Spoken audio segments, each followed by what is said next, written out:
नमस्कार साथियों, हमने लास्ट जो क्लास थी हमारी उसमें हमने राज्यपाल के बारे में संपूर्ण अध्ययन किया था और राज्यपाल के साथ साथ राष्ट्रपति की शक्तियों का भी अध्ययन किया था। अब अपना जो ये क्लास है इसमें अपन मुख्यमंत्री का टॉपिक लेंगे और मुख्यमंत्री के साथ साथ प्रधानमंत्री का कंसेप्ट भी यहां से क्लियर हो जाएगा, क्योंकि मुख्यमंत्री और प्रधानमंत्री की जो स्थिति है वो बिल्कुल समकक्ष है। तो आज अपना टॉपिक होगा प्रधानमंत्री एवं मुख्यमंत्री। तो देखिएगा, एक तरफ है आपका प्रधानमंत्री और एक तरफ लेंगे अपन मुख्यमंत्री। देखिएगा, प्रधानमंत्री एवं उसकी जो मंत्री परिषद है उसका उल्लेख दिया है अनुच्छेद 74 एवं 75 में, एवं मुख्यमंत्री तथा उसकी मंत्री परिषद का जो उल्लेख है वो दिया गया है अनुच्छेद 163 एवं 164। देखो, पहली बात तो इतना ध्यान रखना है कि प्रधानमंत्री एवं मंत्री परिषद का उल्लेख किस अनुच्छेद में है? 74 और 75 में है। मुख्यमंत्री एवं मंत्री परिषद का उल्लेख किस अनुच्छेद में है? 163 और 164। अब मैं बात करता हूं अनुच्छेद 74 की। सुनिएगा दोस्तों, बहुत अच्छा पॉइंट है। अनुच्छेद 74 के दो उपभाग हैं, यानी आप पढ़ेंगे 74(1) एवं 74(2). तो मैं पहले आर्टिकल की बात कर रहा हूं, अनुच्छेद 74(1), और इसमें क्या लिखा है? राष्ट्रपति को सहायता एवं सलाह देने के लिए एक मंत्री परिषद होगी जिसका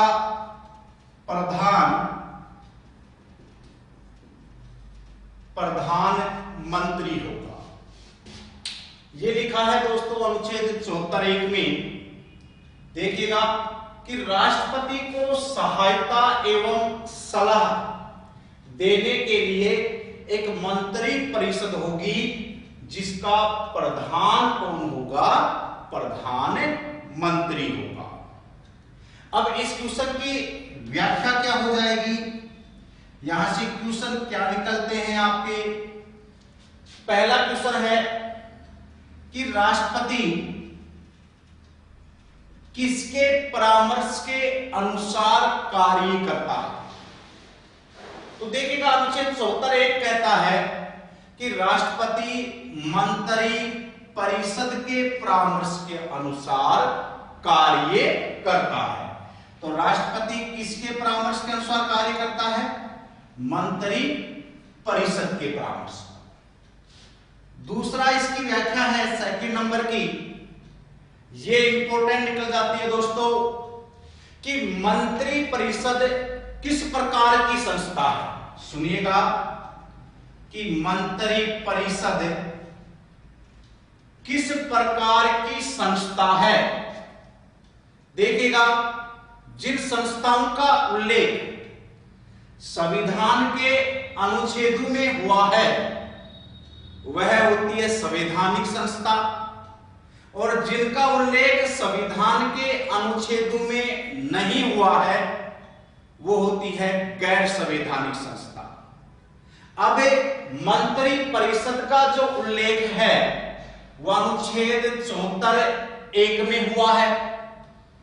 तो अनुच्छेद 74(1) में मंत्री परिषद का उल्लेख हुआ है, अतः मंत्री परिषद एक संवैधानिक संस्था है।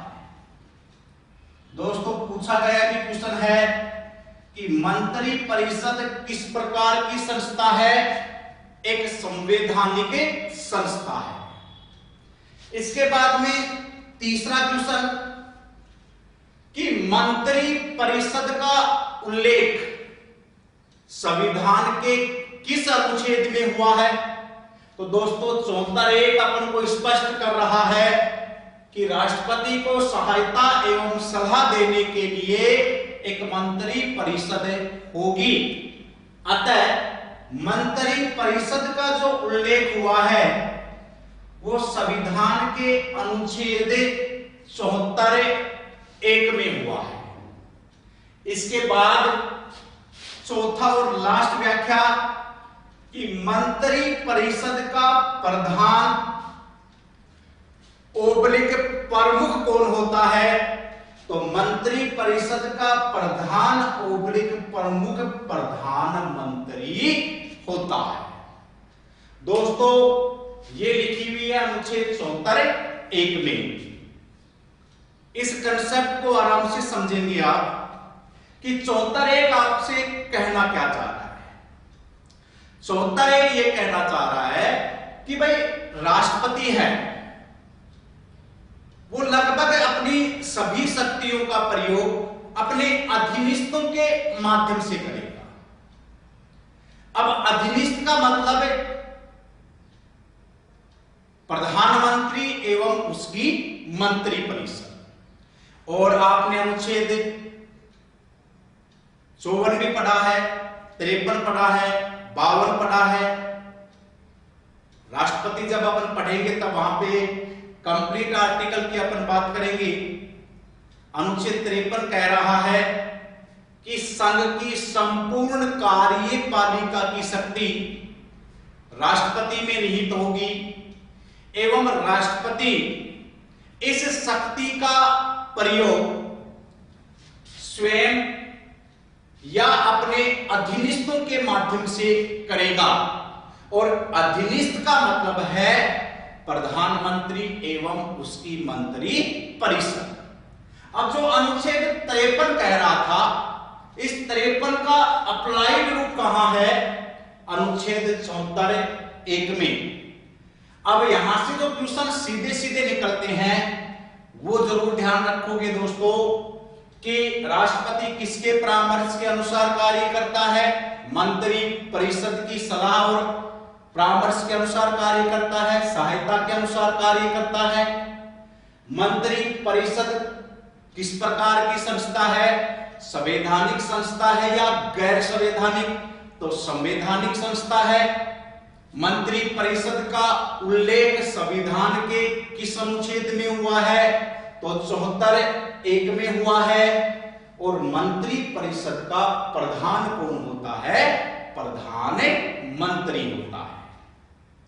इसी प्रकार से जो 74(1) में उल्लेखित है वैसा ही मामला है मुख्यमंत्री एवं उसकी मंत्री परिषद में। देखिएगा मुख्यमंत्री एवं उसकी मंत्री परिषद का जो उल्लेख हुआ है वो अनुच्छेद 163 में हुआ है। अब 74 के मैं दो उपभाग बता रहा हूं। 163 के दोस्तों 3 उपभाग हैं। अब आराम से समझिएगा कि 74 और 163 में डिफरेंट क्या है। हल्का हल्का सा डिफरेंट आएगा कि 74 के 2 उपभाग हैं, 163 के कितने उपभाग है? 3। मैं 163(1) की बात कर रहा हूं। 163(1) में क्या कह रहा है कि राज्यपाल की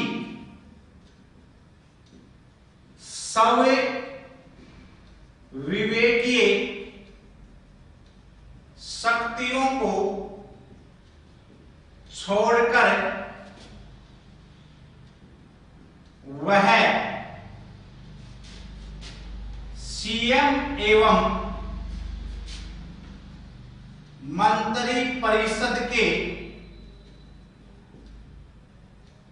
परामर्श के अनुसार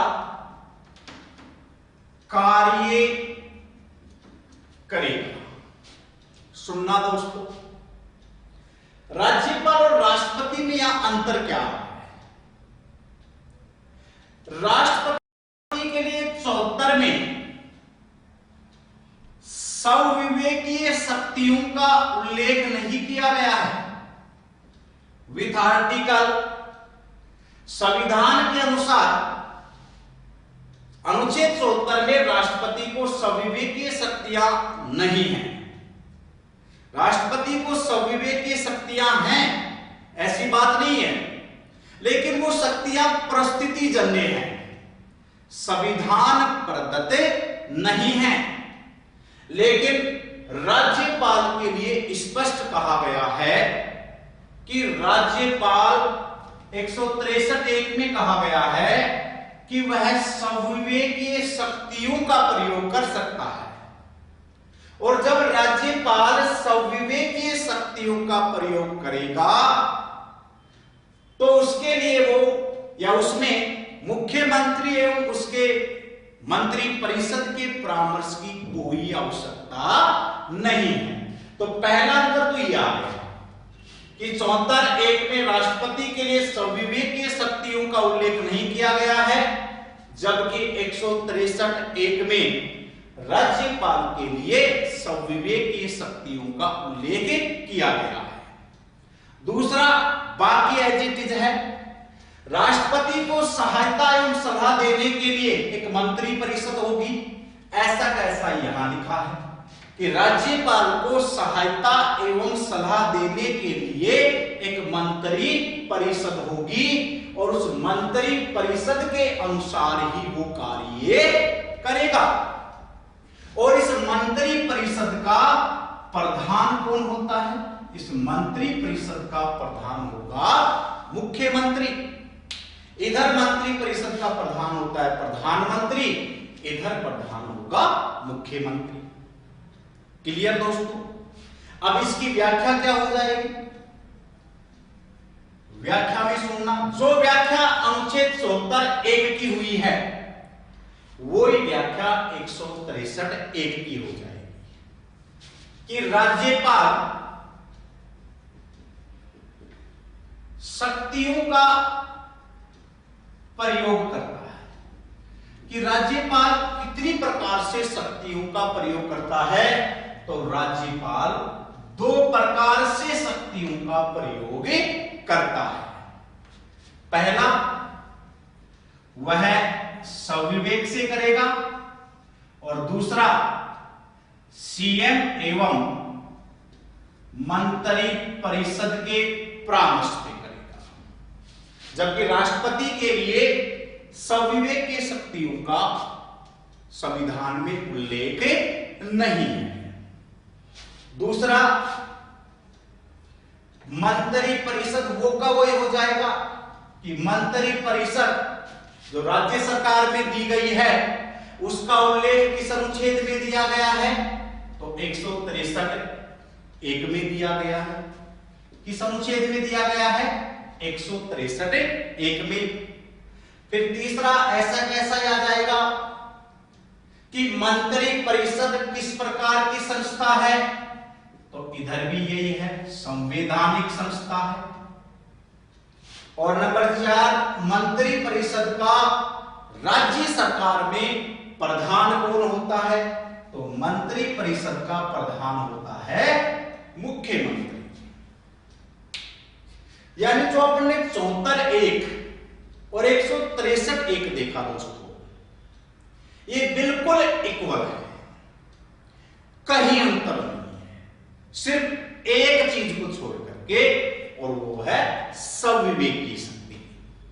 कि राज्यपाल को संविधान में संविधान प्रदत्त स्वविवेकी शक्तियां हैं, जबकि राष्ट्रपति को संविधान में संविधान प्रदत्त संविवेकीय शक्तियां प्राप्त नहीं है।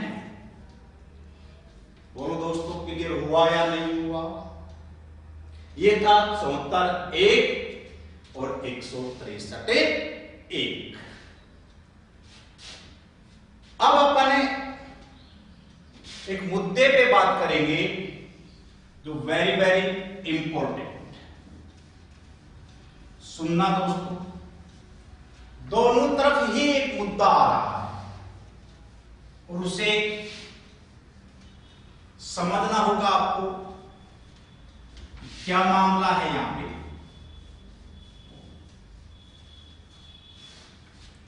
यहां पे दोस्तों एक मुद्दा आया, मुद्दा और किसको लेकर के आ रहा है? परामर्श को लेकर के, सलाह को लेकर के। और इधर भी मुद्दा किसको लेकर आ रहा है? परामर्श को। परामर्श का मतलब क्या है दोस्तों? वो 74(1) कि राष्ट्रपति किसके परामर्श के अनुसार कार्य करेगा? मंत्री परिषद के परामर्श पे। और इधर राज्यपाल स्वविवेक को छोड़ करके किसके परामर्श के अनुसार कार्य करेगा? सीएम एवं मंत्री परिषद के परामर्श। अब यहां पे विवाद आया। इधर मैं पहले राष्ट्रपति वाला मामला समझा रहा हूं कि राष्ट्रपति जो मंत्री परिषद के परामर्श के अनुसार कार्य करता है, यानी कौन किसके परामर्श के अनुसार कार्य करता है? राष्ट्रपति किसके परामर्श के अनुसार कार्य करता है? मंत्री परिषद के परामर्श के अनुसार। तो उस परामर्श को राष्ट्रपति मानेगा या नहीं मानेगा? तो इसके संदर्भ में दोस्तों दो संविधान संशोधन आते हैं। एक आता है 42वां संविधान संशोधन और दूसरा आता है 44वां संविधान संशोधन। अब मैं बात कर रहा हूं 42वें संविधान संशोधन 1976 की। देखिएगा इसके तहत क्या व्यवस्थाएं की गई हैं कि मंत्री परिषद के परामर्श के अनुसार कौन कार्य करता है? राष्ट्रपति। तो मंत्री परिषद जो राष्ट्रपति को परामर्श देती है वह परामर्श राष्ट्रपति पर क्या होगा? बाध्यकारी होगा दोस्तों। अर्थात मंत्री परिषद के परामर्श को राष्ट्रपति को मानना ही पड़ेगा। यह कहा गया 42वें संविधान संशोधन 1976 के तहत। लेकिन 44वें संविधान संशोधन 1978 के तहत इसमें थोड़ा सा परिवर्तन किया गया ऊपर वाली व्यवस्था में, क्योंकि 42वें के तहत तो मंत्री परिषद के परामर्श को राष्ट्रपति पर क्या बना दिया था? बाध्यकारी, कि राष्ट्रपति को मानना ही पड़ेगा। लेकिन दोस्तों 44वें संविधान संशोधन 1978 के तहत यह व्यवस्था की गई कि मंत्री परिषद जो राष्ट्रपति को परामर्श देती है उस परामर्श को राष्ट्रपति एक बार पुनर्विचार के लिए वापस भेज सकता है कि उस परामर्श को राष्ट्रपति है वो एक बार वापस मंत्री परिषद के पास पुनर्विचार के लिए भेज सकता है। यह व्यवस्था कौन से संविधान संशोधन से हुई? 44वें संविधान संशोधन 1978 के तहत। लेकिन इसके साथ साथ एक और व्यवस्था की गई कि राष्ट्रपति मंत्री परिषद के परामर्श को एक बार पुनर्विचार के लिए भेज सकता है, लेकिन यदि मंत्री परिषद ने दोबारा से वही परामर्श दे दी, यदि मंत्री परिषद ने दोबारा से यदि राष्ट्रपति को परामर्श दिया उसी विषय पर, तो राष्ट्रपति मानने के लिए क्या होगा? बाध्य होगा। दोस्तों, ये टोटल व्यवस्था की गई 44वें संविधान संशोधन 1978 के तहत। ये तो था परामर्श को लेकर के प्रधानमंत्री से संबंधित मुद्दा। दोबारा सुनो कि भाई परामर्श कौन देता है? परामर्श देती है मंत्री परिषद। किसको परामर्श देती है? राष्ट्रपति को। उस परामर्श को राष्ट्रपति मानेगा या नहीं मानेगा, तो बैक टू बैक दो संविधान संशोधन में 42वां और 44वां। 42वें के तहत मंत्री परिषद के परामर्श को राष्ट्रपति पर क्या बना दिया गया? बाध्यकारी। लेकिन 44वें संविधान संशोधन 1978 के तहत यह कहा गया कि मंत्री परिषद द्वारा दिए जाने वाले परामर्श को राष्ट्रपति एक बार पुनर्विचार के लिए भेज सकता है, लेकिन मंत्री परिषद ने दोबारा परामर्श दिया तो फिर राष्ट्रपति मानने के लिए क्या है?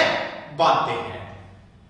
लेकिन दोस्तों इधर सुनना राज्यपाल की तरफ, क्योंकि राज्यपाल की तरफ भी राज्यपाल है वह एक तो संविवेक से शक्तियों का प्रयोग करता है, जबकि राष्ट्रपति के लिए संविवेक की शक्तियों का कोई उल्लेख नहीं है संविधान प्रदत्त। और दूसरा, राज्यपाल मुख्यमंत्री एवं उसकी मंत्री परिषद के परामर्श पर शक्तियों का प्रयोग करता है। तो यहां पर भी एक विवाद आया परामर्श को लेकर के विवाद। ऐसा कैसा होगा? देखिएगा, राज्यपाल किसके परामर्श के अनुसार कार्य करेगा? मंत्री परिषद के परामर्श के अनुसार कार्य करेगा। अब ये मंत्री परिषद वाली परामर्श राज्यपाल पर बाध्यकारी है या नहीं है? बहुत अच्छा पॉइंट है दोस्तों, सुनना। 42वें संविधान संशोधन 1976 के तहत राष्ट्रपति पर तो परामर्श क्या कर दिया था? बाध्यकारी। लेकिन 42वां संविधान संशोधन 1976 राज्यपाल पर लागू नहीं होता है। याद रखना दोस्तों कि 42वां संविधान संशोधन 1976 में जो राष्ट्रपति के लिए बाध्यकारी प्रावधान किया गया था, ये 42वां संविधान संशोधन राज्यपाल के लिए लागू नहीं होता है। और दूसरा, 44वां संविधान संशोधन 1978 और 44वें संविधान संशोधन 1978 वाली व्यवस्था है, वो राज्यपाल पे क्या होती है? लागू होती है। यानी राज्यपाल मंत्री परिषद वाले परामर्श को एक बार पुनर्विचार के लिए भेज सकता है। देखिएगा दोस्तों, बहुत ही सूक्ष्म अंतर आ रहा है दोनों में। बाकी सारा जो अनुच्छेद है, चाहे वो 74 ले लो, चाहे वो 75 ले लो, चाहे वो 163 ले लो और चाहे वो 164 ले लो, बिल्कुल समान है। ये छोटे छोटे अंतर देखने हैं। मैं फिर बात कर रहा हूं 74 की और 163 कि दोनों में मेजर अंतर क्या है। एक तो दोनों में मेजर अंतर ये हुआ कि 74 के 2 उपभाग हैं, 163 के 3 उपभाग हैं। 74 1 और 163 1 दोनों क्या कह रहे हैं कि राष्ट्रपति एवं राज्यपाल दोनों ही मुख्यमंत्री एवं उसकी मंत्री परिषद के परामर्श के अनुसार क्या करेंगे, कार्य करेंगे। और इधर मंत्री परिषद का प्रधान प्रधानमंत्री होगा और इधर मंत्री परिषद का प्रधान मुख्यमंत्री होगा। लेकिन यहां पर विशेषकर अंतर कौन सा आया, संविवेकी शक्ति होगा कि राज्यपाल के लिए संविवेकीय शक्तियों का उल्लेख है जो संविधान प्रदत्त है, जबकि राष्ट्रपति के लिए संविधान प्रदत्त संविवेकीय शक्तियों का प्रयोग नहीं हुआ है।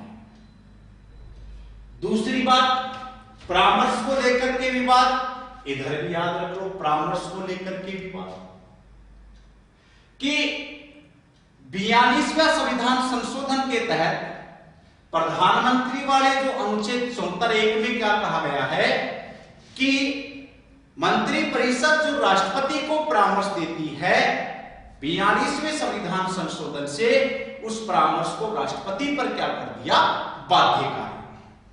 तो इधर राज्यपाल को लेकर के कि राज्यपाल को लेकर के 42वां संविधान संशोधन लागू नहीं होता है, ये दूसरा अंतर आ गया।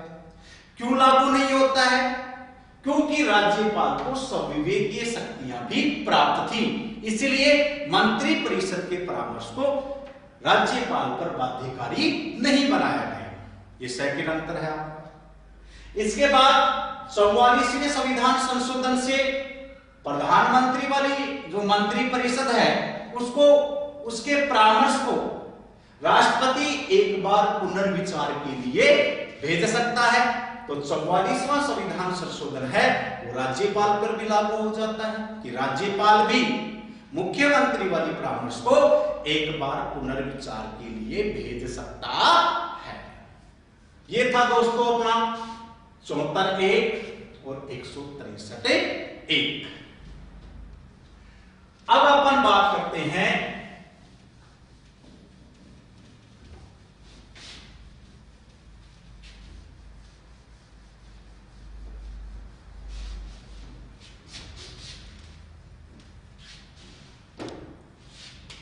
अनुच्छेद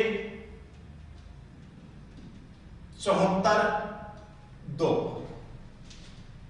अब 74(2) क्या कहता है भाई, 74(1) की अपनी बात कर ली है, 74(2) क्या कह रहा है कि मंत्री परिषद जो राष्ट्रपति को परामर्श देती है उस परामर्श की जांच सुप्रीम कोर्ट नहीं करेगा।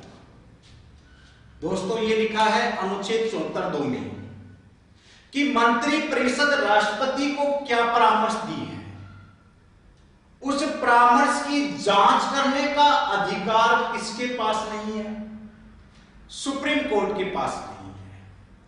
अतः अपन यह कह सकते हैं कि 74(2) वाला जो मामला है वो सुप्रीम कोर्ट के क्षेत्राधिकार से बाहर का मामला है कि सुप्रीम कोर्ट संसदीय कार्यवाही में हस्तक्षेप नहीं कर सकता।